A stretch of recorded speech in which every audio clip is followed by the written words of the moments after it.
பாறை வந்து குத்துக்கெல்லாம் நின்று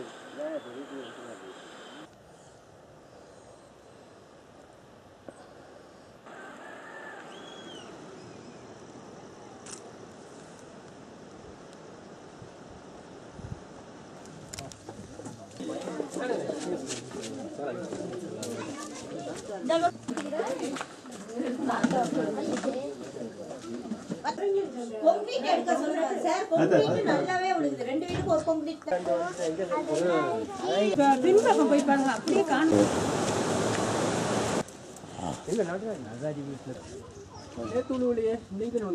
இதானே 8ஆம் நம்பர்ல சார்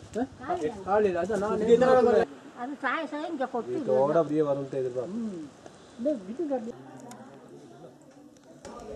அது முதல் ஸ்டார்ட்ல இருந்து போனது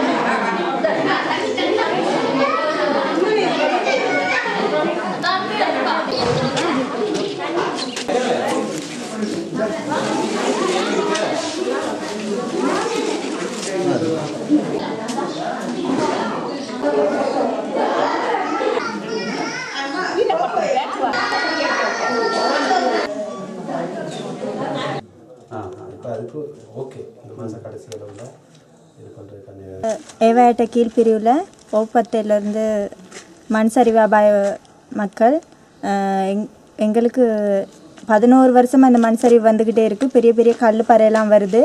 வீடுகள்லாம் ரெண்டாக வெடிச்சு இருக்குது. மந்திரிமாரெலாம் நிறைய பேர் வந்து பார்த்துட்டு போனாங்க. இது வரைக்கும் வீட்டு திட்டம்னா எதுவும் செய்யலை. இப்போ நாங்கள் இருக்க இயலாத சூழ்நிலைனால தோட்டத்து துரமார் வந்து சொன்னாங்க ஸ்கூலில் போய்ட்டுருங்கன்னு சொல்லி ஏதாவது செஞ்சு தரோன்னு சொல்லி.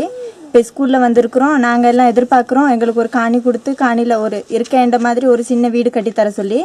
வேறு எதுவும் எங்களுக்கு தேவைப்படாது. கட்டாயமாக எங்களுக்கு வீடு ஒன்று செஞ்சு தர சொல்லி. சின்ன பிள்ளைகளை நிறைய வயசு போனவங்களை வச்சிட்ருக்குறோம். அவங்களெல்லாம் இப்போ ஸ்கூலில் தான் வச்சிட்ருக்கோம். பிள்ளைகிட்ட படிப்பும் கெடுது. இருந்தாலும் எங்களுக்கு செய்ய வழி இல்லை.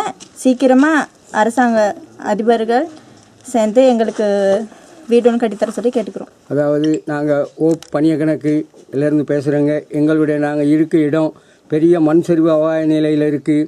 இதுக்கு முன்னுக்கும் 11 வருஷத்துக்கு முன்னுக்கு இதே மாதிரி அபாயம் நடந்து இந்த ஸ்கூல்லையும் இருந்து மீண்டும் ஆஸ்பத்திரியில் போயிருந்து எங்களை கல்லெல்லாம் அடித்து விரட்டினாங்க.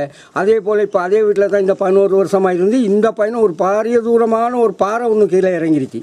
அதனால எல்லாம் பயந்து ஒடியாந்து ஸ்கூலில் இருக்கிறோம். ஸ்கூலில் இருக்க எங்களுக்கு உதவி செஞ்சா இருக்கும். எங்கள் ஸ்கூலில் இருக்கும்போது எங்களுக்கு ஒரு சின்ன ஒரு கொட்டை ஒன்று அடிச்சு தரேன்னு சொல்லி நேற்று ஏஜிலேருந்து வந்து சொன்னாங்க. அதைத்தான் எதிர்பார்க்குறோம். நாளைக்கே அடித்து கொடுத்தாலும் நாங்கள் நாளைக்கே போயிடுவோம். எங்கள் அந்த பல இடம் அளந்துருக்கு. அந்த இடத்துல எங்களுக்கு தாரேன்னு சொல்லி ஒப்பந்தம்னு சொல்லிட்டு போயிருக்காங்க. நாங்கள் இந்த கல் வந்துருச்சுன்னு தான் இந்த கல் வந்துருச்சு நாங்கள் வந்து இருக்கிறோம். சின்ன சின்ன பிள்ளைகளை வச்சுக்கிட்டு இருக்க எங்களுக்கு பயம். அதனால நாங்கள் இங்கே வந்து இருக்கிறோம். இங்கே இது தயவுசெய்து எங்களுக்கு ஒரு வீடு எது சரி உதவி செஞ்சு கட்டி கொடுப்பீங்கன்னு நாங்கள் மீண்டும் எதிர்பார்க்குறோம்.